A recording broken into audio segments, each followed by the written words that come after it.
Ce soir, à sortie de classe, Marie Weber, étudiante au bac en univers social et Sylvain Dancause et Marc Saint-Pierre sont nos panélistes ce soir. On commence sortie de classe après ceci.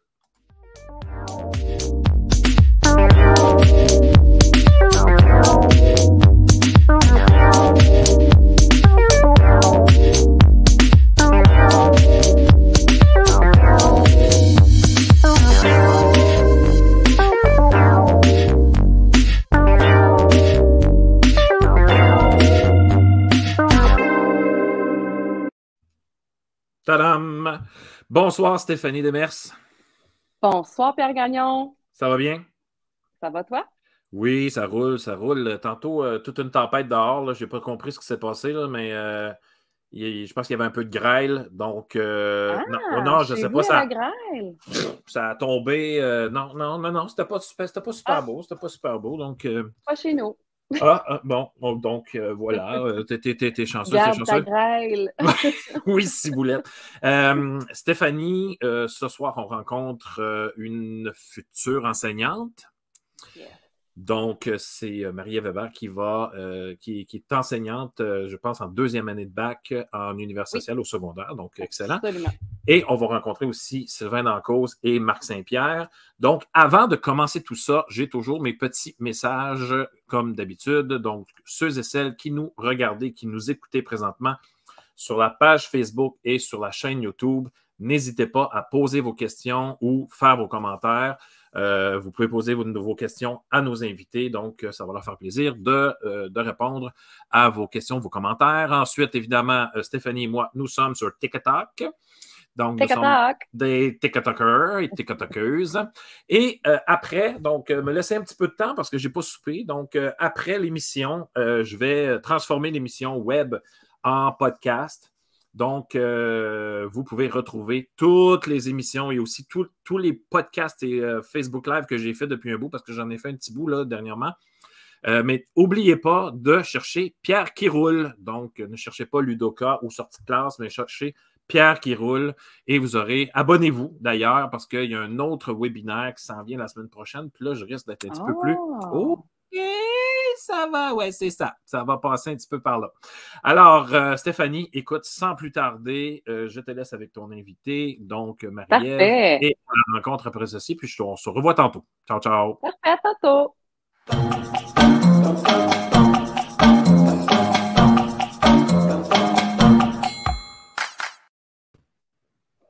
Salut Marie-Ève. Salut, ça va bien? Ça va toi? Oui, ça va, ça va. D'abord, merci d'être là parce que je sais que tu es débordée. On est au bac, hein, Ça me fait on a plaisir. Ben oui, effectivement, là, c'est quelque vraiment chose. beaucoup de choses à faire. Alors, Marie-Ève, dans un premier temps, j'aimerais ça que tu nous parles de toi, que tu nous parles de ton parcours parce que tu as un parcours atypique et très intéressant. Absolument, Voilà. oui. Ben oui. Donc, moi, en fait, c'est ça, je ne sors pas du cégep, donc je suis un peu plus vieille. Mon parcours a commencé, dans le fond, en restauration. Je fais de la restauration depuis 20 ans. J'ai étudié à l'ITHQ, l'Institut de tourisme et d'hôtellerie du Québec. Et après mon cours, j'ai voyagé un peu partout dans le monde. J'ai habité en Nouvelle-Zélande, en France, en Australie, tout en faisant mon métier, dans le fond, en travaillant dans les restaurants, dans les hôtels et tout. Et là, qu'est-ce qui est arrivé il y a 2 belles années? Ben, la COVID. Et c'est à ce moment-là que j'ai décidé de me réorienter dans ma vie professionnelle. Parce que ça faisait déjà un petit moment aussi que j'avais envie de faire autre chose, d'être un peu plus stable peut-être. Et je ne sais pas pourquoi, mais l'enseignement, là, ça me parlait. J'avais besoin d'aller là, donc je me suis inscrite au bac en enseignement. Profil univers social, parce que pour moi, la géographie et l'histoire, c'est vraiment 2 de mes passions. Donc, je me suis dit, pourquoi pas aller partager ces passions-là avec des élèves du secondaire. Donc, c'est ça. Je suis rendue là. Deuxième Wow. année au baccalauréat et j'adore ça. Wow. Hey, bravo! Mais d'abord, tu t'es lancé dans le monde de l'éducation à un Oui. moment quand même assez critique, donc en même Mhm. temps que la fameuse pandémie. Oui. Et là, j'ai envie de te demander comment tu trouves ça, là? Parce que là, tu es au bac, mais l'année passée, tu as fait une insertion dans le milieu un petit peu parce on t'a offert une fin d'année, puis ça a été Exact. une fin d'année qui n'était pas facile. Alors là, comment tu trouves ça, là? Comment tu te sens là-dedans, là?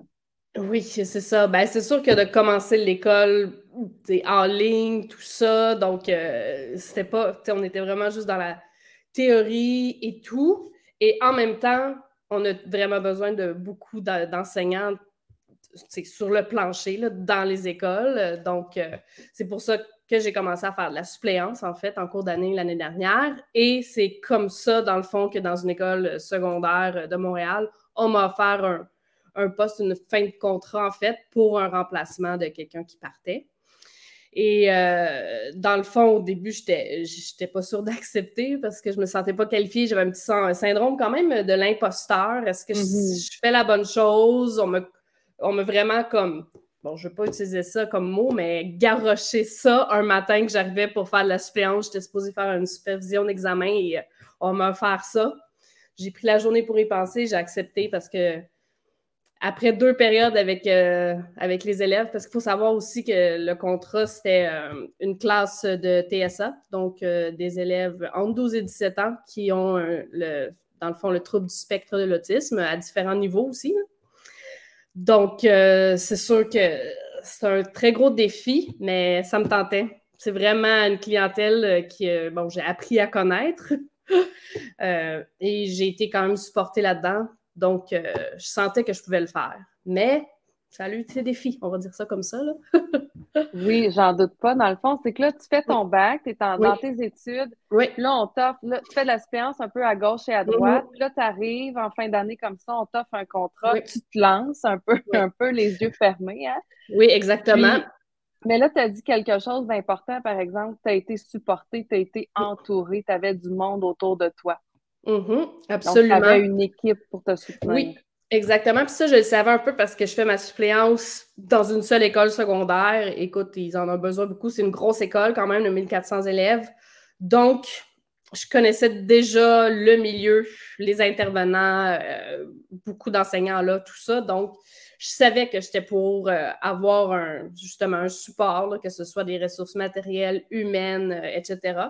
Donc, c'est pour ça que j'ai été portée. J'aimais vraiment beaucoup. Je savais déjà que j'aimais l'école dans laquelle j'étais pour faire ce contrat-là. Donc, c'est pour ça que j'ai dit oui. Beaucoup aussi. Et là, j'ai envie de te demander, parce que tu sais, c'est de l'adaptation scolaire. Là, absolument, oui. Puis tu étais en milieu défavorisé, en aussi. plus. Donc, ils ont des besoins, ces élèves-là ont des besoins, ils ont plusieurs besoins, j'ai envie de dire. Absolument. Puis, avais-tu de l'accompagnement dans ta classe pour ces élèves-là? Est-ce que tu avais des j'avais... heures de TES ou de psychoéducation? Oui, dans le fond, j'avais une TES toujours avec moi. Dans le fond, j'avais une classe de 9 élèves et j'avais une TES qui était là 3 périodes sur 4, en fait. Donc, la 4e période qu'elle n'était pas là, il y avait d'autres TES qui se promenaient en rotation pour aider, dans le fond, toutes les classes quand même, là, parce que c'est pas facile quand même d'avoir 9 élèves qui ont des gros besoins comme ça, qu'on ne sait pas comme des fois comment les rattacher. Il y a des périodes qu'il faut complètement abandonner. Là. Il n'y a rien qui va se passer. Il faut juste s'assurer qu'ils soient en sécurité et qu'ils soient bien. Là. Donc, c'est ça qui m'amenait ma prochaine question, là, parce que là, tu penses, ça se bouscule, je me dis dans quel ordre je vais lui demander les choses. Oui, c'est ça, c'est bien correct. Mais c'est ça, c'est parce qu'ils sont entre 11 et 17 ans. Oui. 12 et 17, oui. Donc là, comment tu t'organises là, pour enseigner à ces élèves-là pour qu'ils ressortent de leur journée au moins avec un petit quelque chose, toi qui es en univers social, que là, tu te ramasses dans le fond avec une charge de classe complète, finalement. Oui. Tu t'organisais comment?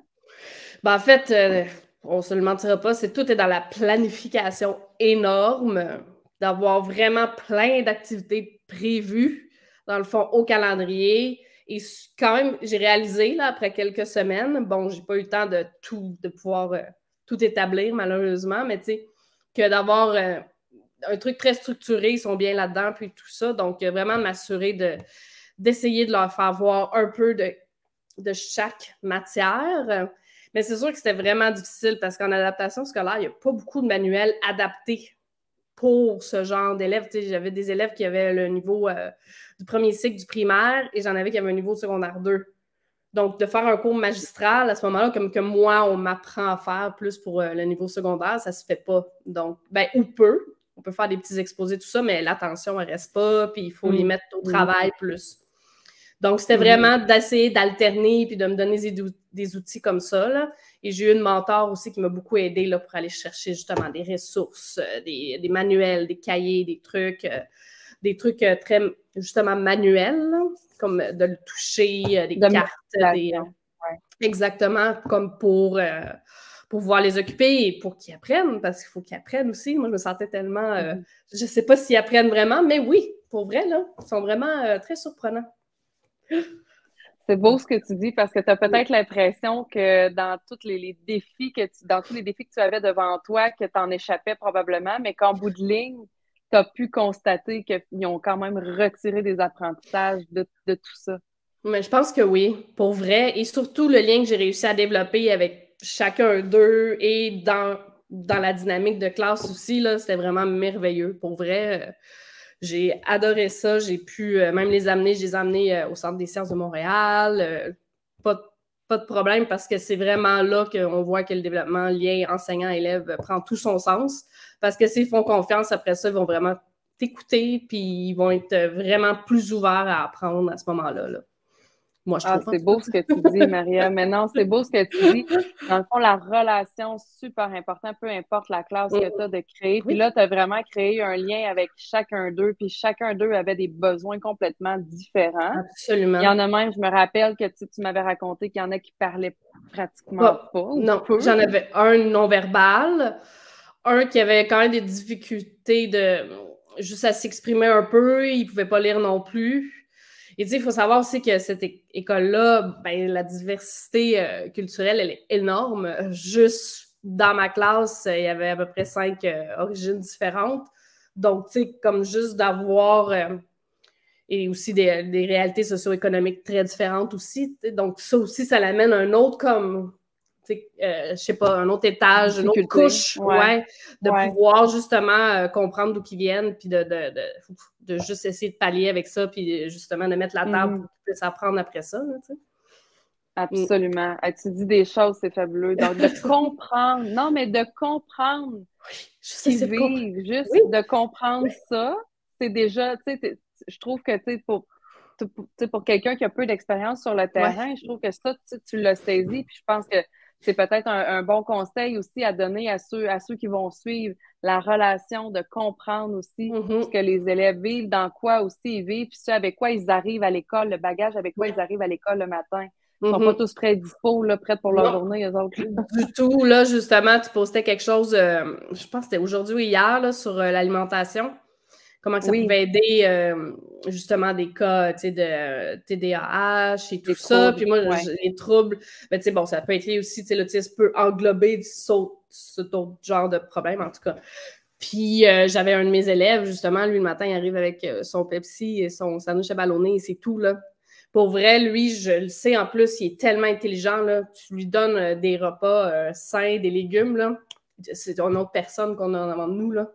Ça, c'est certain, là, tu sais. Donc, c'est une autre couche, comme ouais, c'est ça. Puis tantôt, Marie-Ève t'a dit qu'ils ne t'apprennent pas, tu n'avais peut-être pas appris ça à l'université, comment gérer tout ça. Donc là, ma question qui tue, comment tu trouves, parce que là, tu vis les deux, là, tu sais, moi, quand j'ai fait mon bac, j'avais des stages, mais tu sais, j'ai pas fait tant de suppléance que ça, tu sais, j'ai vraiment commencé après mon bac. Comment tu trouves les deux milieux? Comment c'est comparable? Est-ce que tu es préparé à ce que tu vis sur le terrain? Est-ce que ce qu'on t'offre à l'université, c'est un bagage adéquat pour aller faire ce dont tu as besoin? Ben, peut-être pas jusqu'à maintenant, parce que c'est sûr, là, je commence ma 2e année. Là, on est en octobre là, quand même, tout ça. Là, donc, j'ai encore beaucoup de cours. Mais c'est sûr que la théorie va toujours rester la théorie. Moi, je suis quelqu'un en plus vraiment de terrain, même en restauration. On apprend sur le tas. Là, je sais pas comment exprimer ça, mais on apprend c'est une bonne vraiment... expression. C'est ça, on apprend sur le tas, avec les gens, tout ça, puis c'est comme ça qu'on apprend, c'est comme ça que je faisais mes formations aussi en restauration, donc c'est sûr qu'il n'y a rien de mieux qu'être dans une classe pour, puis d'avoir, de se faire un peu avoir, puis de faire des erreurs que apprendre les théoriciens que j'ai appris aujourd'hui en faisant mon travail là, sur la gestion de classe. Là. C'est bien beau, là, je pourrais te nommer plein de théoriciens et des scientifiques qui ont fait des études, mais de là à vraiment les appliquer et que ça fonctionne, il va falloir Quand tu vas être en face de l'humain. De l'humain, puis de voir qu'est-ce qui fonctionne pour toi et pour... on est tous différents aussi là, en tant qu'enseignants. Là. Il y a beaucoup de choses qui ne vont pas fonctionner pour la personne à côté de moi, puis il va fonctionner pour moi. Donc, je pense que c'est ça. C'est vraiment important je pense, d'aller sur le terrain, de faire la suppléance. La plupart de mes collègues d'université, d'ailleurs, en font la suppléance. Et là, on embarque déjà dans notre 2e stage. Donc là, je pense et que là, c'est tu là que... vas dans une école. Oui, c'est ça. Mais tu t'en vas dans un milieu complètement différent de celui que tu as vécu l'année passée. Là. Exact, oui. C'est un milieu pas plus favorisé. Ça reste quand même à Montréal puis tout ça, même genre de clientèle. Mais bon, c'est une super belle école où est-ce qu'ils ont des concentrations en beaux-arts, en musique, tout ça. Donc, il faut quand même qu'ils aient un niveau pour pouvoir suivre tous ces cours-là. Donc, c'est vraiment différent. Là. Donc là, comme, dans le fond, toi, ça va t'avoir permis de voir un peu les différents milieux aussi, là, de pouvoir t'adapter aux différents milieux. Là, j'ai vraiment hâte. Puis c'est là que je pense aussi, dans le stage 2 là, qu'on s'apprête à faire, parce qu'on est beaucoup encore, avec mes collègues en univers social, on est quand même une grosse cohorte. Mais je pense que là, on va vraiment voir qui va réussir à persévérer et à passer au travers, parce que c'est pas facile là, de vraiment être organisé, de planifier, d'être à l'aise, de communiquer, qu'est-ce qu'on a à communiquer, tout ça. On a quand même une petite charge de travail quand même importante à réaliser. Donc, on va voir. Ça va passer ou ça va casser pour certaines personnes. Comme on le sait, le taux de décrochage des enseignants est énorme. Donc, des fois, l'université, ça l'aide pas tant que ça avec notre charge de travail, justement. Effectivement. Puis, j'allais te demander, justement, comment tu fais, malgré tout ce qui se passe présentement en éducation, comment tu fais pour garder cette motivation-là? Qu'est-ce qui te ground, toi? Qu'est-ce qui t'anime, tu sais? Oui, bien, en fait, il faut savoir, les médias, mettent tout le temps ça pire que c'est, là. Il faut aussi arrêter de voir cette grande... ce schéma narratif qui revient, puis c'est comme une cassette brisée un peu, là. Quand on est dans le milieu, on réalise qu'il y a des profs vraiment motivés, qui sont inspirants, la direction qui est cool. Je sais pas, moi, j'avais un super budget même pour mes élèves l'année passée. Moi, j'ai utilisé ça. On va faire des activités, on va faire des choses. Puis, je sais pas, juste comme dans une classe, l'ambiance, moi, c'est l'école secondaire. Moi, je savais déjà que c'était ça, ma clientèle, là. Je trouve qu'ils bougent, je les trouve le fun, je les trouve authentiques. Tu sais, ils vont pas y aller par 4 chemins, hein, ils vont te le dire, les choses. Moi, j'adore ça. J'ai besoin de plus de ça dans la vie, tu sais, qu'on est comme tellement plus dans le réel, d'être dans notre ordi. Moi, j'ai besoin du contact humain. C'est ça que j'ai besoin. Donc, je pense que c'est ça qui me raccroche. Puis, on va voir si la bureaucratie va m'achever ou quelque chose comme ça, mais je ne penserais pas. Je me laisse pas tenter par ça. Non, à t'écouter parler, Marie-Ève, je pense pas que la bureaucratie va t'écraser. J'espère pas. En tout cas, ça serait dommage. Là. Et puis, j'allais te demander... parce que là, tu nous as parlé de beaucoup de choses. Tu nous parles de planification, tu nous parles de soutien, tu nous parles de connaître les élèves, de bâtir la relation avec eux. Si je te demande ton arme secrète, ton meilleur atout, mettons, jusqu'à maintenant. Mon meilleur atout comme une qualité, un peu? Quand tu vas en classe, mettons, là, puis tu sais avec quoi, là, puis tu sais que ça va fonctionner, là. Ben, en fait, je pense que d'être authentique et d'être vrai, ils voient 100 000 à l'heure, là, les jeunes, si t'es pas comme ça. Donc, juste que tu sois là. Quand j'arrive en suppléance, même s'ils ne me connaissent pas et que j'ai pas de lien, en général, ça se passe bien, à moins que, tu sais, j'ai déjà eu des classes vraiment survoltées, là, mais bon, ça arrive. Mais sinon, juste c'est ça. Puis d'être empathique, d'essayer de les comprendre, d'être là, de circuler en classe, de pas juste être en avant comme ça, à lire ou à faire autre chose. Ils le sentent, puis je pense que c'est ça. Ouais, en tout cas, c'est un de mes atouts que je pense. Oui, faire partie de la classe, exact, c'est vraiment ça. De tasser du devant de la classe. Oui, exact. La place aux élèves. On en parle beaucoup de ça. Oui, ben oui, parce que pour faire fonctionner une classe, ben ça va des deux côtés, là. C'est une situation gagnante-gagnante, là. Il faut que ce soit une participation des élèves est aussi importante que la mienne, là. Sinon, ça va être plate, là. Ben, tu as bien raison, c'est sûr et certain. Et puis là, toi, tu étudies en univers social, Oui. mais là, présentement, tu n'enseignes pas nécessairement l'univers social.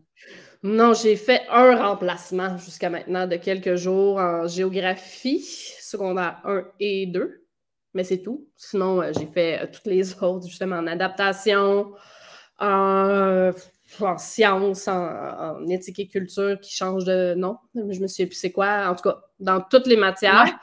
Mais bon, puis même en mathématiques, là, je suis vraiment nulle en mathématiques, mais bon, c'est la vie. Hein. On fait, de toute manière, c'est pour une période et tout ça. Mais j'ai vraiment hâte de vraiment enseigner ma matière parce que c'est là que je suis vraiment confortable. Puis c'est ça que je veux faire depuis le début. Donc, ouais. Mais tu t'arrêtes pas, tu t'es pas mis de barrière Non. aux suppléances qu'on t'offre, par exemple. Non, non, jamais. Je dis oui vraiment à tout. Puis de toute manière, je veux voir de tout.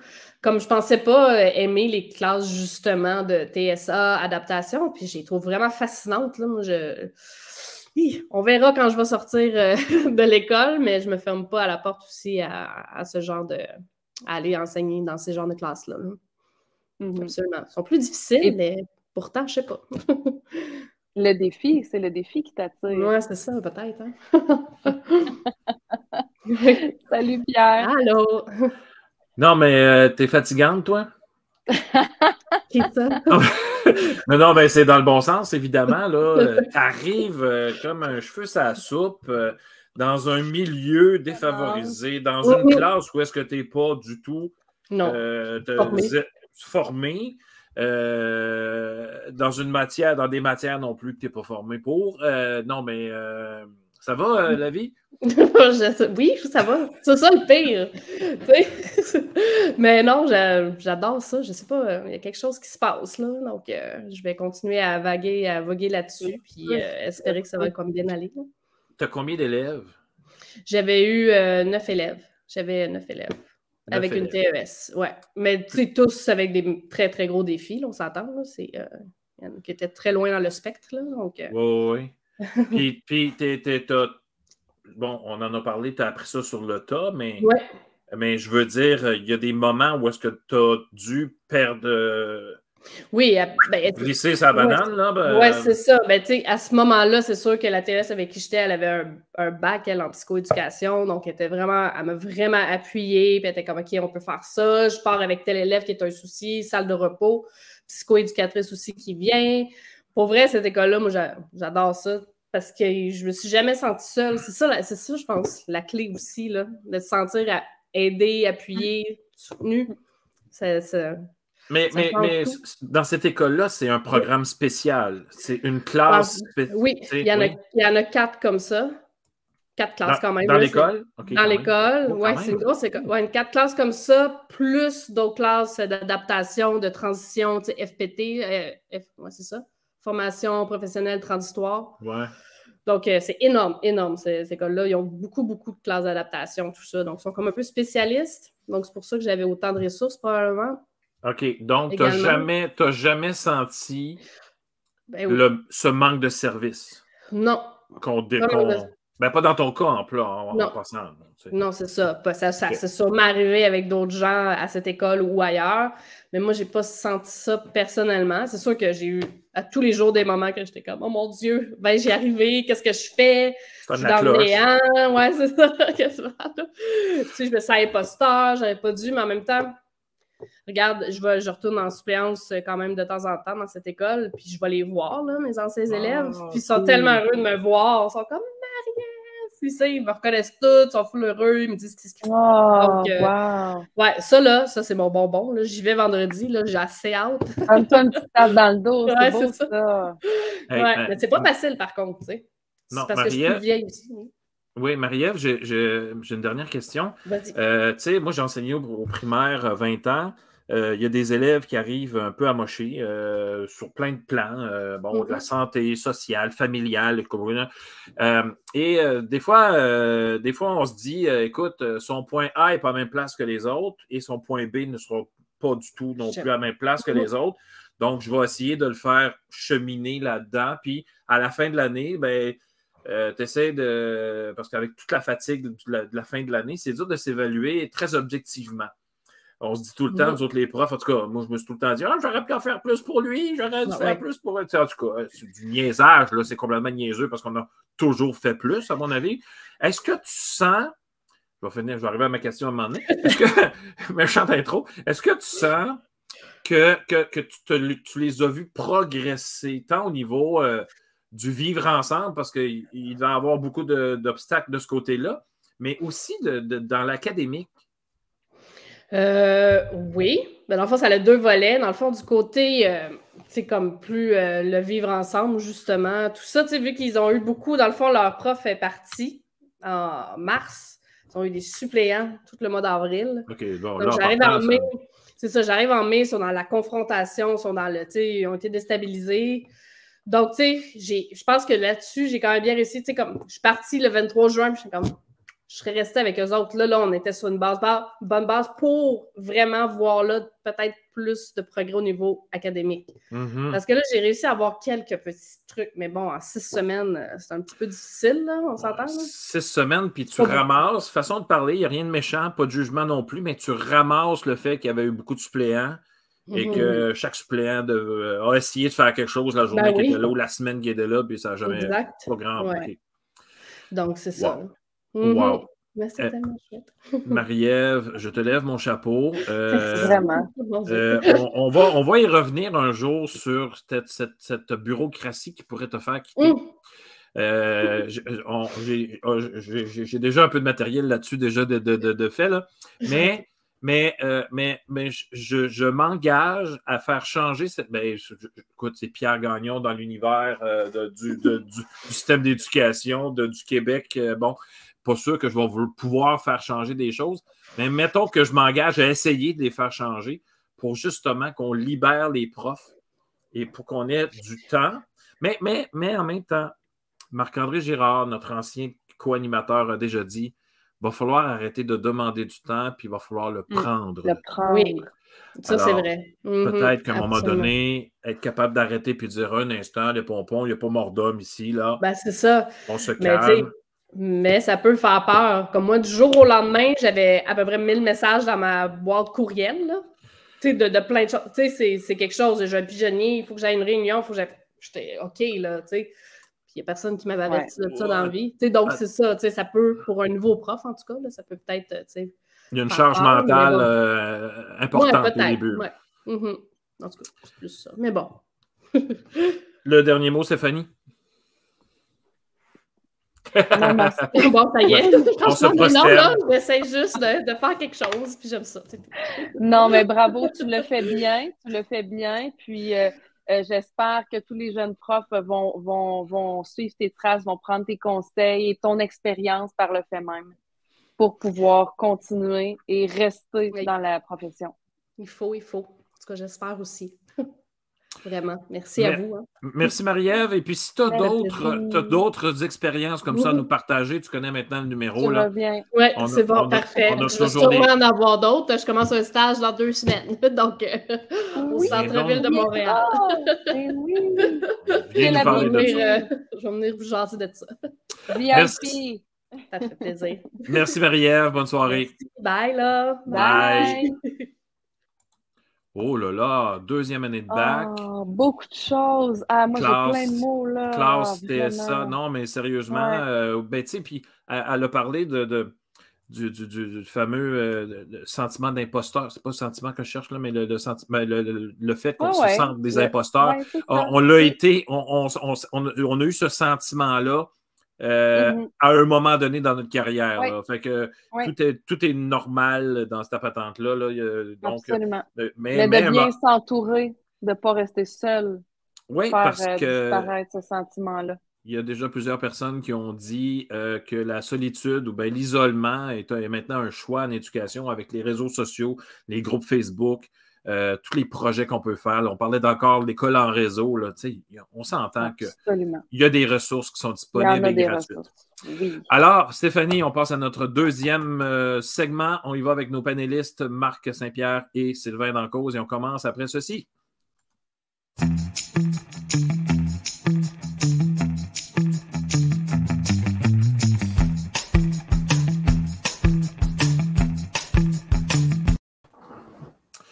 Et ouais, elle me semble qu'elle finit vite la toune.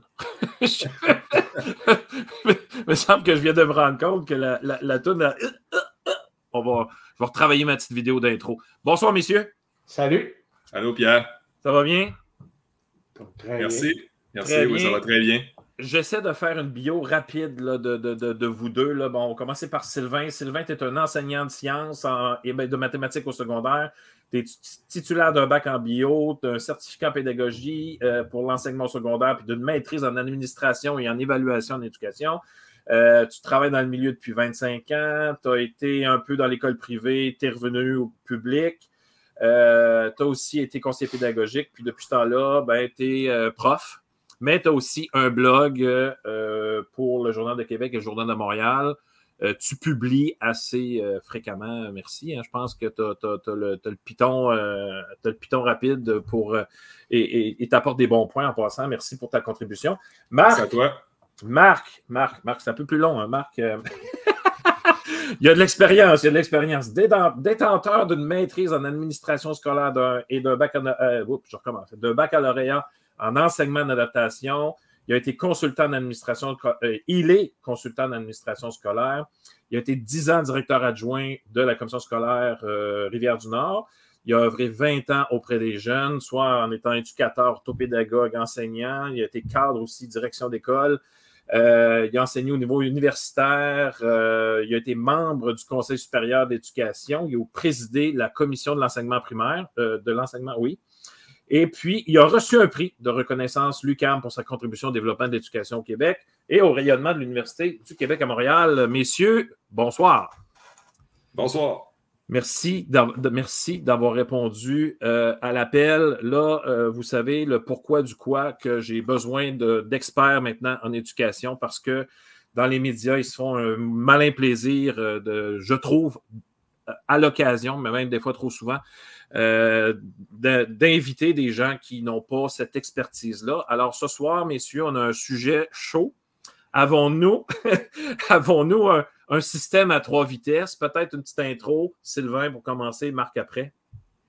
Ben, je pense que il n'y a plus de doute là-dessus là, qu'on a un système à plusieurs vitesses. Certains parlent de 2 vitesses, 3 vitesses. Parfois même, il y en a qui parlent de 4 vitesses. Mais une chose est sûre, on ne peut pas dire qu'il y a une seule vitesse au Québec. Là. Ça, on peut pas le dire. On peut peut-être le penser dans un monde un monde de rêve, là, un monde parallèle, là, mais non, il y a plusieurs vitesses. Donc, oui, ça existe. Et d'ailleurs, il y a une nouvelle étude qui vient de sortir de l'IRIS qui confirme l'inégalité au niveau de l'éducation au Québec. Marc?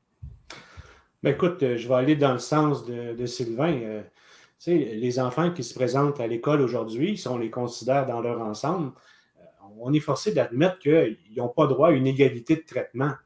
Tu sais, je veux dire, souvent, ton cheminement, tu sais, le jour de ta naissance, là, ouais. Je veux dire, le jour de leur naissance, tout le monde est égal. Des problèmes commencent le lendemain matin, tu comprends-tu? Puis souvent, ben, notre cheminement scolaire, il va dépendre de, tu sais, qui nous a... Tu as beau lire des études en sociologie, en psychologie, en n'importe quoi, règle générale, ça tourne toujours autour de 3 variables, ce qui va marcher ou ce qui ne va pas marcher. C'est qui t'a mis au monde? Où est-ce que tu vas grandir? Puis dans quel environnement tu vis à tous les jours? Mm-hmm.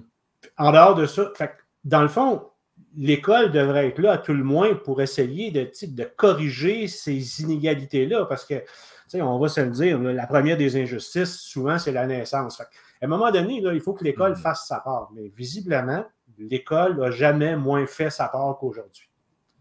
Parce qu'il y a des enfants qui sont laissés pour compte. On a un système à 3 vitesses. À un moment donné, on avait un système à 2 vitesses. On avait le privé d'un côté, on avait le public de l'autre. Le public perdait du monde au privé. Ben, là, ils sont devenus un petit peu plus privés pour essayer de rattraper le monde, ce qui fait que là, ils ont créé une 2e vitesse, ce qui fait qu'aujourd'hui, on a une espèce d'école ordinaire, entre guillemets, qui est à peu près tout, sauf ordinaire. Puis on crée avec ça une espèce de déficit éducatif. Moi, je dirais un déficit éducatif qui est structurel, dans le sens qu'on crée de l'échec actuellement avec les systèmes qu'on a là. On crée de l'échec et du décrochage. On crée de l'échec et du décrochage, mais ça, c'est particulier, hein? Parce que depuis une quinzaine d'années, les taux de décrochage n'arrêtent pas de diminuer au Québec. Puis les taux de diplomation, même si ça n'avance pas à vitesse grand V, les taux de diplomation augmentent.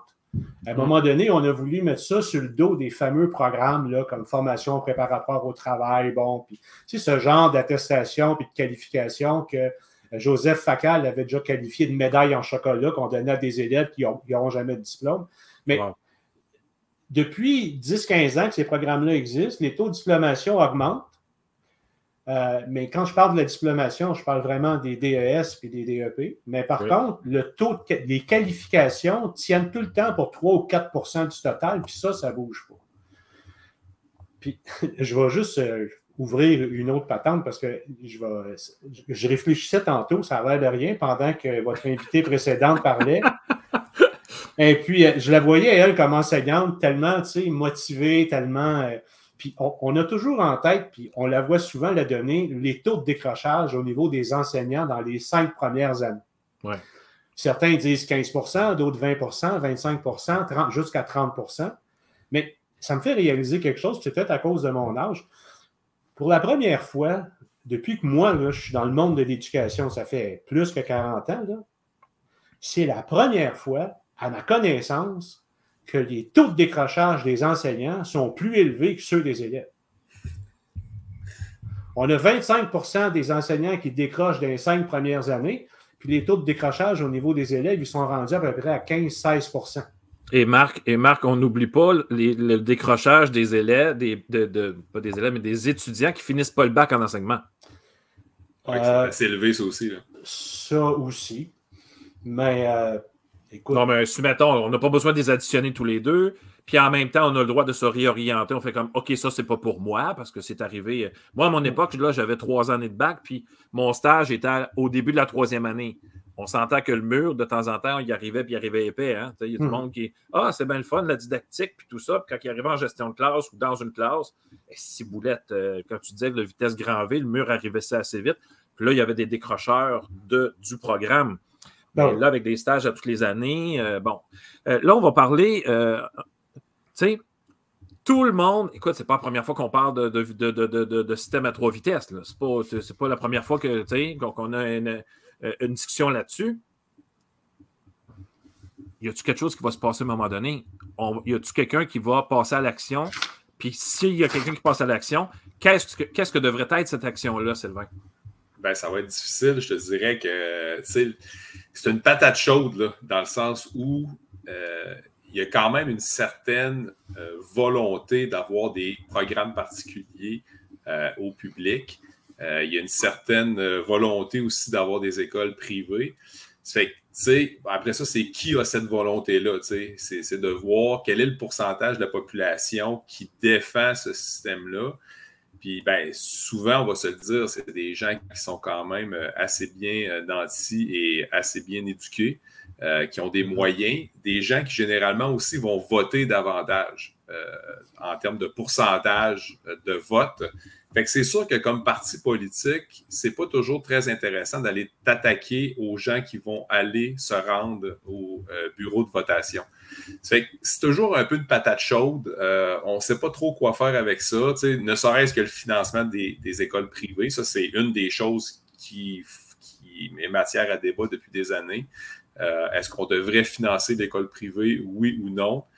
École Ensemble est arrivé avec une proposition en disant, ben oui, on devrait financer des écoles privées, mais à 100%, avec une proposition, donc le plan d'École Ensemble qu'on pourra reparler, là, mais eux proposent une solution qui est quand même intéressante de dire, bon, on va les financer à 100%, mais sous certaines conditions. Puis après ça, ben, tu as tous tes programmes particuliers. Il n'y a personne qui est contre la vertu, il n'y a personne qui est contre le fait de dire on va faire des beaux programmes, puis inviter des élèves, puis les faire aimer l'école, puis bon, tout ce qu'on entend comme point positif, là. Mais il reste que qui bénéficie de ça exactement, puis pourquoi, puis à quoi ça sert, puis qu'est-ce que ça donne au bout du compte, dans la mission de l'école. Fait qu'il y a beaucoup de questions très importantes sous-jacentes à ça, mais qu'on ne se pose pas souvent ou qu'on ne veut pas vraiment répondre. Marc? Écoute, c'est parce que Sylvain et moi, on a discuté pendant des heures et des heures de ces sujets-là. J'ai eu l'occasion de discuter des heures et des heures et des heures. Je vais en ajouter un peu avec Stéphane Vigneault d'École Ensemble. Là, mon téléphone sonnait souvent à une certaine époque. Mais écoute, y a une question de courage politique là-dedans. Puis j'ai comme l'impression qu'il n'y a pas un seul parti politique, au moment où on se parle, qui a cette volonté de bouger les choses. Les seules choses qu'ils sont capables de nous dire, c'est on va pas enlever les options que les parents veulent, on ne va pas faire disparaître le privé, on ne va pas arrêter de le financer non plus. Par contre, on va compenser, on va aller financer les projets particuliers. Puis, pour le reste, ben, on va essayer d'améliorer l'école publique pour qu'elle rattrape éventuellement l'école privée, puis ou les programmes particuliers. Mais dans le fin fond de l'affaire, il va toujours rester des élèves qui vont être en marge de ça. Je te donne un exemple, OK? Il y a plusieurs années de ça, on avait mis en place à la commission scolaire des programmes particuliers dans chacun de nos écoles. Donc, chaque école avait son programme particulier. L'international, le hockey, le football, l'informatique, bon, nomme la musique. Les arts, oui. Bon, en fait, c'était plus la musique que les arts, là, en général. C'était ce volet-là qui était développé. Et, naturellement, moi, j'avais poussé très, très fort au Conseil des commissaires à l'époque pour qu'il y ait des principes sous-jacents puis des conditions pour qu'on octroie ces programmes-là aux écoles en question. Parce que les écoles étaient intéressées d'avoir ces programmes-là pour augmenter le nombre d'élèves chez eux. Ben oui. Parce que des élèves, c'est des profs, c'est des ressources. Bon.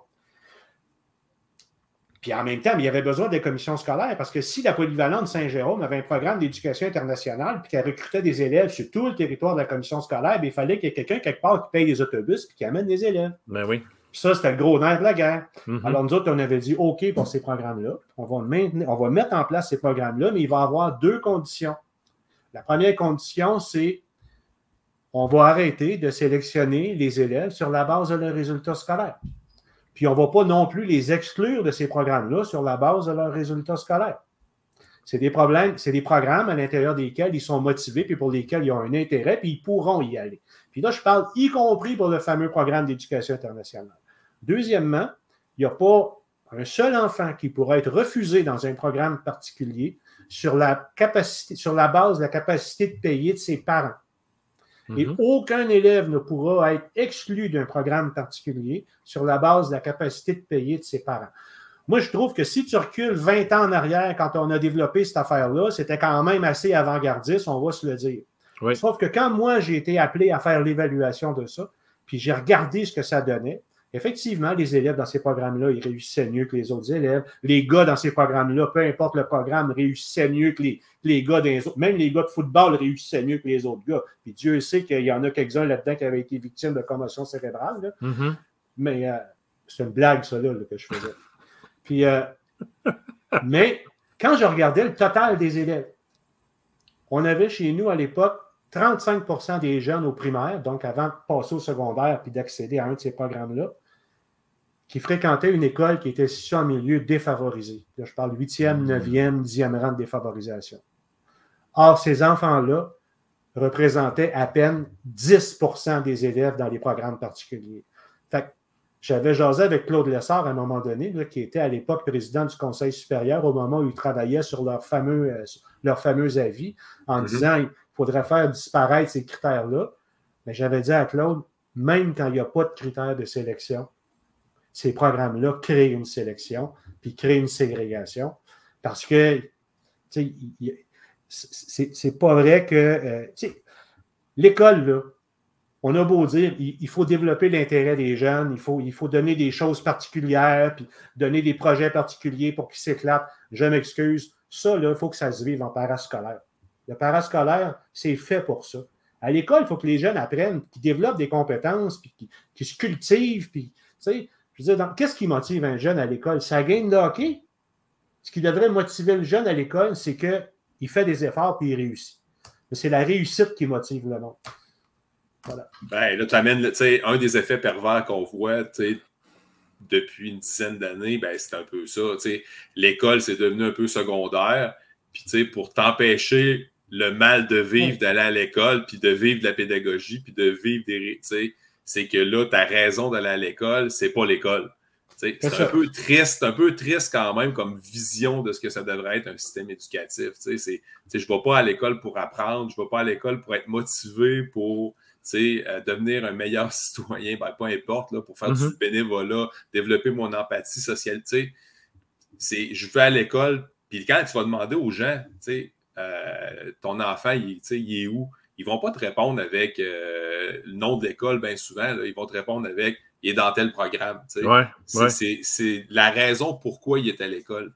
Ça, c'est l'effet pervers. Là, je ne suis pas en train de dire qu'il n'y a pas des avantages à tout ça. Là. Il y en a des avantages, comme dans n'importe quoi, c'est la balance. Mais là, c'est la question, c'est la balance. Es-tu plus dans le plus ou dans le moins? Là? Oui, il y a des points de chaque côté, mais elle s'en va où? Puis, tantôt, Marc parlait d'un avis. Je pense qu'il voulait signifier l'avis du Conseil supérieur de l'éducation quand on parlait d'un système qui était très inégalitaire. Je ne sais pas si c'est cet avis-là que tu parlais ou celui de 2007. Non, c'est celui-là que je parlais. OK, parce qu'en 2007, il y en a eu un avis là, du Conseil supérieur de l'éducation qui s'appelait « Diversifier en toute équité ». Puis, à l'époque, déjà, tu vas relire l'avis en 2022, donc 15 ans plus tard. Puis, c'est comme si c'est un avis qui est prophétique, là, dans le sens où tu lis ça, puis tu dis c'est exactement toutes les dérives qui avaient été annoncées sont toutes arrivées. Donc, tout est arrivé, puis ça va jusqu'aussi, ça allait, oui, par rapport à la surcharge dans les groupes réguliers, d'avoir des plans d'intervention pour une vingtaine d'élèves sur 30 dans un groupe régulier. C'est pas normal d'avoir 20 plans d'intervention, 22 plans d'intervention sur 30 élèves dans un groupe régulier. Fait que déjà, cette surcharge-là était prévisible en 2007, d'avoir des élèves en difficulté ou en grande difficulté qui étaient concentrés au même endroit. Puis on parlait même à l'époque, puis là je dérive un peu, mais même d'iniquité dans les tâches d'enseignement, parce que qui va enseigner à ces groupes-là? Puis là, ça rejoint le point de tantôt du décrochage des enseignantes, des enseignantes. De dire, OK, ben... C'est pas les plus vieux qui vont les choisir, ces postes-là. Là. Non, pas nécessairement, exactement. Donc, c'est des groupes que... Puis moi, je l'ai fait, là, des groupes de 1 au régulier pour les 7-8 dernières années, j'en avais... Mais je te mentirais de te dire que j'avais 100% de ma tâche là-dedans parce que je pense pas que j'aurais passé à travers, tu comprends? Ça tire du jus quotidiennement, autant physiquement que mentalement. Fait que ces profs-là qui sont dans ces groupes-là, ben, ils manquent de ressources. Je veux dire, tu peux pas donner un service de qualité puis favoriser la réussite puis faire avancer tes élèves. Puis là, ben... tu arrives aussi avec ton sentiment d'efficacité personnelle. Là. Ben, clairement. Tout ça est interrelié. Là, fait que c'est dur en éducation de dire une chose, on va la régler, mais on ne touchera pas au reste. Fait que, quand on parle de classes de ce genre-là, ben, c'est un effet sur le décrochage des enseignantes, des enseignants. Mais quand on parle de ces classes-là, ben, on parle aussi d'écoles à 3 vitesses. Puis tout est interrelié. Ce n'est pas des problèmes faciles à régler à cause de ça. Ce n'est pas compartimenté. Non, mais moi, j'ai une question, on va dire la question qui tue. J'ai comme l'impression qu'en éducation, on n'écoute pas les experts. Là, vous me dites qu'il y a un avis qui a été émis. Si on s'en va par là, il va arriver ça. Je veux dire, c'est pas deux personnes sur un coin de table avec 4 bouteilles de vin qui ont commencé à écrire ça. Là. Ils ont réfléchi, ils sont allés voir ailleurs, ils ont fait des recherches, ils ont écrit. Puis, fait que là, ben, écoute, nous autres, on a travaillé X temps là-dessus. On donne un avis. Si tu t'enlignes vers là, il risque. Non. Il va arriver ça. Mais on ne les a pas écoutés. Ben, là, j'ai envie de dire 30 secondes parce que tu as l'avis de, mais j'ai envie d'aller un petit peu plus loin. Il y a des recherches en éducation qui disent qu'on devrait utiliser telle méthode pour enseigner, on devrait faire attention aux devoirs au primaire, on devrait faire ci, on devrait faire ça. Puis ça a l'air que ça passe pas. On a-tu un problème au Québec avec les experts? Disons ça de même au sens large, là, les chercheurs et tout ça. Avons-nous un problème avec ça au Québec? Ben, je vais laisser la parole à Marc. Ben, pour moi, il y a deux choses, puis je vais lui laisser la parole. Je te dirais oui pour répondre à ta question, Pierre. Puis il y a un problème politique aussi. Là. Je veux dire, dans un monde idéal, il faudrait dépolitiser l'éducation. Le Conseil supérieur d'éducation a bien beau faire des avis. Ben, le politique fait quoi? Ben, quand le rapport fait son affaire, on va le prendre ou prendre quelques extraits, sinon on va le tabletter. Fait qu'il n'y a pas de force qui va agir sur le système. Moi, je ne suis pas trop en contact avec le domaine politique, mais Marc, c'est pour ça que je voulais lui laisser la parole. Tu sais, comme ex-DGA d'une commission scolaire, je pense que lui a beaucoup plus navigué dans le politique que moi, puis dans ce genre d'affaires-là. Tu sais, l'éducation, à un moment donné, quand il y a eu tous les débats sur le projet de loi 40 là, pour l'abolition des élus scolaires et tout ça, là, le ministre disait à l'époque que c'était pour dépolitiser l'éducation. En tout cas, je ne vais pas passer trop de temps là-dessus, même j'en passerai pas du tout, mais je vais juste dire que ça a contribué à politiser davantage l'éducation, puisque les principales orientations, c'est toutes des orientations qui sont prises au niveau politique à Québec, puis que ça descend dans les milieux après, avec des directeurs généraux qui ne peuvent pas dire grand-chose. Le milieu de l'éducation n'a jamais été aussi politisé qu'actuellement. Il faut dépolitiser ce milieu-là, parce que, regarde, pendant... Celle-là, je l'ai toujours trouvé drôle. Des décisions politiques qui ont affecté directement l'éducation, puis pas toujours dans le bon sens, OK? T'as des puis là, je vise pas un parti politique ou un gouvernement particulier, ils l'ont tout fait. Ils l'ont tout fait. Tous les premiers ministres du Québec, à un moment donné ou à un autre, ont dénoncé le fait que, par exemple, le gouvernement fédéral se servait de son pouvoir de dépenser pour venir jouer dans des juridictions qui appartenaient aux provinces. Okay? Ouais. Puis, tous les premiers ministres ont dénoncé ça, y compris Jean Charest.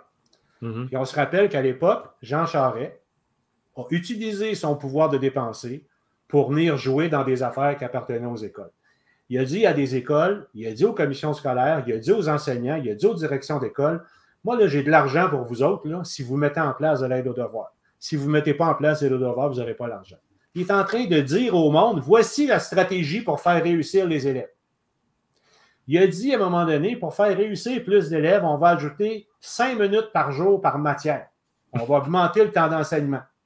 Mais dans les faits, tout le monde a acheté ça, c'était drôle, tout le monde applaudissait, mais dans le fond, là, il n'a pas augmenté la tâche des profs, des titulaires au primaire.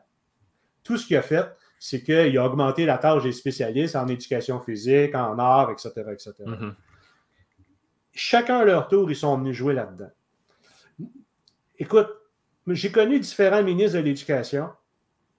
J'en ai connu qu'effectivement se sont servis de la politique puis du pouvoir autour. Parce que quand on parle de politique, on comprend, là, on parle de ressources, de financement, de pouvoir de décider, puis c'est toute cette espèce de jeu-là là, qui rentre en ligne de compte. Il y a des gens qui ont été assis sur la table, sur la chaise du ministre de l'Éducation, qui se sont servis de ce pouvoir politique-là, qui se sont servis de la politique et de leur influence pour faire avancer l'éducation. Peut-être que ça vous fait des images pour certains ministres. Par contre, il y en a d'autres, malheureusement, puis ce n'est pas la minorité, je vous le dirais, qui ont pris un malin plaisir à se servir de l'éducation pour faire avancer leur agenda politique. Moi, je voudrais un ministre de l'Éducation qui servirait justement du politique pour faire avancer la cause de l'éducation, puis qui donnerait un bon coup de pouce très, très significatif au milieu scolaire. Pas y dire quoi faire, puis comment le faire, puis quand le faire. Moi, je pense que, tu sais, à la lumière de ce qu'on vient de dire sur l'école à 3 vitesses, tout le monde a fait le constat qu'il y a un problème là. Mais personne ne veut le régler. Personne ne veut le régler. Écoute, puis si on est là en train de dire, je ne vois pas le jour où il y a un parti politique qui va mettre le pied à terre puis qui va dire, voici, je ne vois pas le jour où il y a un ministre de l'Éducation qui va mettre le pied à terre puis qui va dire, ça n'a pas de bon sens. Écoute, la conclusion de ça, c'est quoi? L'école publique peut juste compter sur elle-même. Puis le pouvoir que l'école publique va avoir, c'est le pouvoir qu'elle va se donner. Moi, je trouve qu'on n'est pas assez délinquant en éducation. Et là, je ne parle pas du prof là, qui fait une petite magouille. Puis...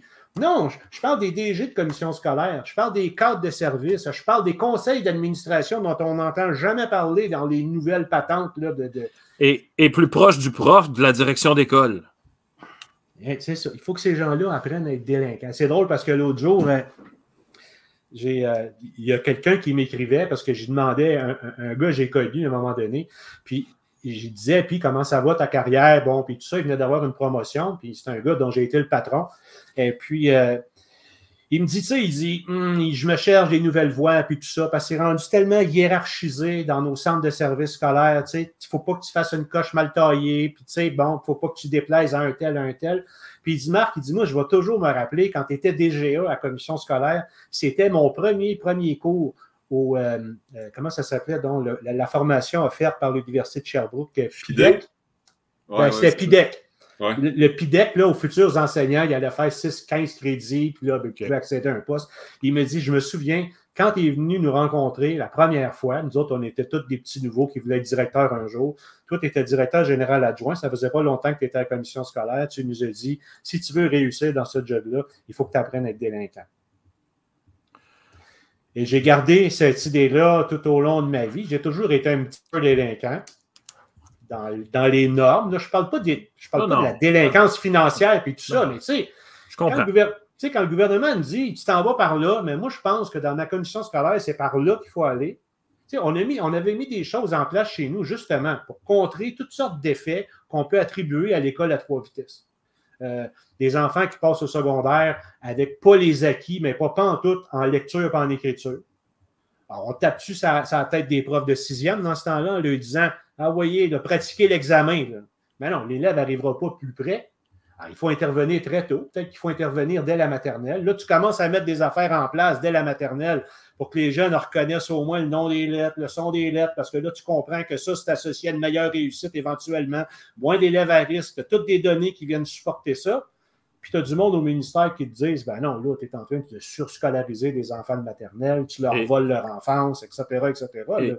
Et Marc, là... C'était pas de leur affaire, là. Non, c'est ça. Puis moi, j'ai été prof de 5e année longtemps, hein. Ouais. Alors, moi, là, la patente de ben là, le bulletin de mon enfant est important parce qu'il rentre au secondaire dans 2 ans. Là, je fais comme hey man, c'est dans 2 ans, là, calme-toi le pompon, là, laisse-les vivre sa 5e. Mais bon, écoutez, vite comme ça, ça passe vite, 30 minutes. On aurait encore des choses à dire, puis je vais vous réinviter. Messieurs, il faut revenir, s'il vous plaît. Mais il y a Simon Landry, hein, Sylvain? Oui. C'est Simon Landry, ton collègue, vous avez écrit des choses. Il a dit quelque chose d'important dans une entrevue à TVA. Il a dit, on lui posait la question. Est-ce que, bon, si ça n'avait pas été Roberge, est-ce que ça avait été un autre ministre? Est-ce que ça aurait changé quelque chose? Nanana. Dernier tour de table, un petit, mettons, 1 minute chaque. Lui, il disait que ce soit le ministre que vous voulez, la structure en bas de lui, disons ça comme ça, là, la structure, la base, c'est pas rafraîchi, c'est pas, pas efficace. Il y a des choses qu'il faut qu'il change avant le ministre. Alors, qu'est-ce que vous en pensez? Ben, il y a des choses qu'il faut que change. Oui, il y a des choses qu'il faut que change partout. Mais tu sais, je disais tout à l'heure, là, Mario Asselin, qui est le candidat élu dans Vanier-les-Rivières, qui est peut-être pressenti pour être ministre de l'Éducation. Tu sais, quand je lis sur Twitter aujourd'hui que c'est un mythe, le plus grand mythe pour lui, c'est que l'école privée sélectionne ses élèves, que c'est le mythe le plus tenace au Québec. Je te dirais qu'on a plusieurs problèmes. Ouais, on est mal parti, là, je te dirais, mais on verra bien qu'est-ce qui va se passer. Moi, je garde espoir. Je suis un éternel optimiste. J'espère qu'un jour, on aura quelque chose. Là. Non, mais Sylvain, ce que je suis en train de dire, c'est que, tu sais, on avait un ministre qui était prof. Bon, ouais. Je ne veux même pas rentrer dans la pandémie, parce que moi, dans ma tête, clairement, il s'est passé de quoi, là, mais pandémie ou pas, tu sais, on en a eu d'autres, là, ministres. Est-ce que la machine ralentit les ambitions d'un homme ou d'une femme, mettons?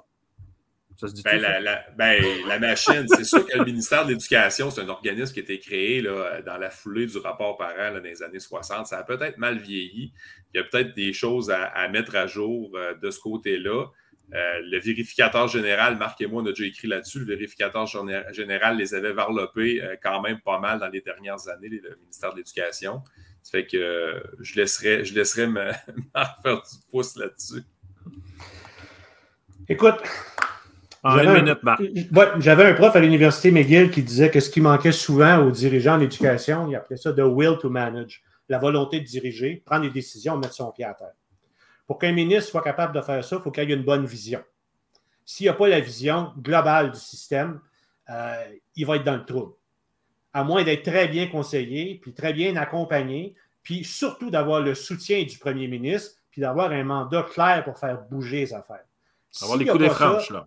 Les coups des franches, puis ça prend quelqu'un qui a une vision, qui est capable de dire, qui est capable de prédire des affaires, qui est capable de voir venir, de tirer profit de son expérience, puis de voir venir les patentes. Regarde, il y avait des articles cette semaine dans le journal, tu sais, là, les taux de diplomation ont augmenté. C'est pas normal que les taux de diplomation aient augmenté comme ça, surtout après la COVID.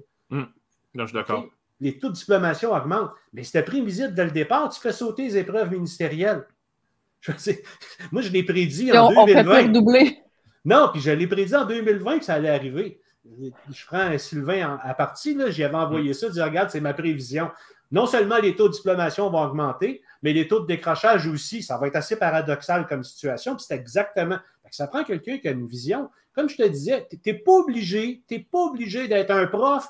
Tu sais, dans toute l'histoire du ministère de l'Éducation, il y a eu 2 profs. Il y a eu Roberge, je parle de prof qui enseignait au primaire et au secondaire. Il y a eu Roberge, puis il y a eu Gendron, François Gendron. Ouais. On tend à l'oublier. C'était un prof à la polyvalente Paulino à la SAR.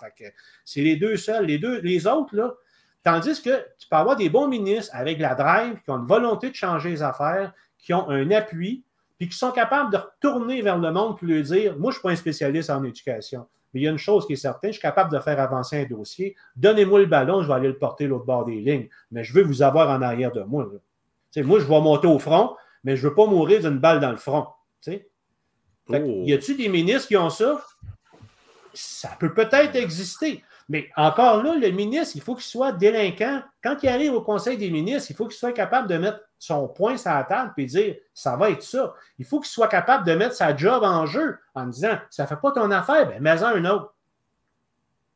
Mais si moi, je ne fais plus ton affaire, il m'a démissionné. Moi, je te le dis, tu me nommes ministre, c'est ça que je vais te donner. Puis c'est pas d'autre chose. Fait que, tu sais, dans le fond, le prochain ministre de l'Éducation ou la prochaine ministre de l'Éducation, ça va être qui? Elle va faire quoi? Il va faire quoi? Tu sais, il y a des ministres qui annonçaient bien gros, comme Roberge. Il y a des ministres qui annonçaient bien gros. Il y a des ministres qui annonçaient rien de bon, comme Sébastien Proulx. Le monde, on dit, il est arrivé là en catastrophe parce que Moreau venait d'être malade. Jean-Marc Fournier a passé à l'Éducation. Le monde, il disait hey, Jean-Marc Fournier, c'est un fou, qu'est-ce qu'il va faire là? Ces gens-là, ça n'a pas été des mauvais ministres, bien au contraire.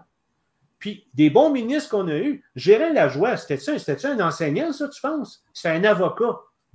Tu sais? Claude Ryan, ça a été un excellent ministre de l'Éducation, malgré la réputation qu'on a pu y faire. Mais ce gars-là, il a sorti de la dèche la formation professionnelle puis l'enseignement des adultes, puis il les a emmenés sur le grand boulevard. Tu sais, puis c'est vraiment devenu des formations qui avaient du sens. Puis, mais ces gens-là, ils ont fait une excellente job. Mais des gens d'envergure comme ça à l'éducation, que le monde écoute, là, tu sais, ces gens-là se présentent quelque part, ils disent ce qu'ils ont à dire, puis les gens sont là, oui. Il n'y en a pas beaucoup de... Il n'y en a pas beaucoup. Puis ça prend des gens forts, des gens solides. Sylvain, la politique, ça t'intéresse-tu ou? La politique, ça m'intéresse comme un amateur de politique. Donc, j'aime suivre la politique, j'aime me mêler de politique, j'aime suivre la politique. Mais là, ça arrête mon intérêt. Ah oui, ça, non, tu veux pas, non? Non. Ministre de l'Éducation, un jour? Non, ça ne m'intéresse pas. Tu sais, moi, les soupers spaghettis, serrer des mains et faire semblant que je suis content, c'est pas. Je suis un peu asocial, je te dirais. Là. Ouais, mais c'est pas juste ça, là. Ben, il y a une grosse partie de ça, je te dirais. Ouais. Moi, j'aime bien ça embrasser des bébés, mais ceux de mes enfants, tu sais, pas ceux des. mais Marc, ça t'intéresse pas, la politique, non? Écoute, Pierre, tu me connais assez, là. Je suis un loose cannon, je suis un électron libre. Tu penses-tu que je marcherais en politique, moi? Ben, tu montrerais comment être délinquant. C'est ça, j'allais dire, il me semble. Il me semble qu'on aurait un maître de la délinquance. Hey, sais-tu quoi? Woody Allen a dit cette phrase-là à un moment donné. Je pense que c'est dans le film Annie Hall. Il a dit « Je ne voudrais pas être membre d'un club qui m'accepterait comme membre. » Hey, messieurs, écoutez, ça passe vraiment trop vite. Super intéressant. Puis clairement, on n'aura pas pressé le citron de ces sujets-là, clairement. Puis on espère que un futur ministre va regarder l'émission à un moment donné puis va prendre des idées ici et là. Merci, messieurs, d'avoir été là. Puis la semaine prochaine, même chose. Donc, Stéphanie, merci. Marie-Ève est encore là, mais elle n'est plus là. Donc, la semaine prochaine, même heure, même poste, vendredi, 20h, pour des choses qui se font de bien en éducation. Puis il y a des maudites belles affaires qui se font de bien en éducation. Ouais. Il y a des maudites bonnes affaires qui se font bien. Je pense que ma phrase n'était pas bonne, là, mais bon. Il y a des belles choses, il se fait tard. Il y a des belles choses en éducation. Et puis, il y aura aussi nos panélistes. Et puis, on pognera la balle au bon sur des sujets qui auront justement popé un peu là, pendant la semaine. Merci encore. Merci, Stéphanie. Merci. Merci, Marc et Sylvain. Merci. On se revoit bientôt. Ciao, ciao tout le monde. Merci. Bye.